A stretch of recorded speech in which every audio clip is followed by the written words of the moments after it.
नाशिकला मुसळधार पावसाचा फटका बसलाय। पाण्याचा निचरा झाला नाही, त्यामुळे अनेक भागांमध्ये पाणी साचून राहिलेलं आहे। मुंबई नाका परिसरातील रस्त्यांवर सुद्धा पाणीच पाणी आहे। पालिकेच्या कर्मचाऱ्यांकडून या पाण्याचा निचरा करण्याचा प्रयत्न केला जातोय। आमचे प्रतिनिधी किरण ताजणे हे या संदर्भात आणखी तपशील आपल्याला देतील। मध्यरात्रीच्या वेळेला झालेल्या मुसळधार पावसानं नाशिकच्या रस्त्यांवर पाणी साचलंय।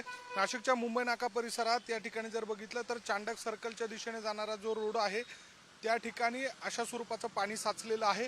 वाहनधारकांना ये-जा करताना मोठी कसरत या निमित्तानं करावी लागते।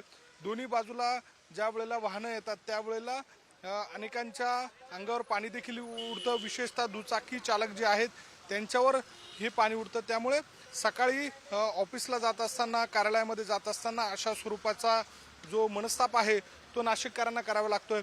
आणि या ठिकाणी आपण जर बघितलं तर नाशिक महानगरपालिकेचे जे कर्मचारी आहेत त्यांच्याकडनं देखील या ठिकाणी या पाण्याचा निचरा करण्यासाठीचा प्रयत्न खरं तर केला जातो। एका बाजूला जर बघितलं तर या ठिकाणी जी नालेसफाई आहे ती या निमित्तानं कशी झाली आहे याची देखील शहरभर या निमित्तानं चर्चा होते। महत्त्वाची बाब म्हणजे नालेसफाईचं पितळ या निमित्तानं उघडं पडलेलं आहे।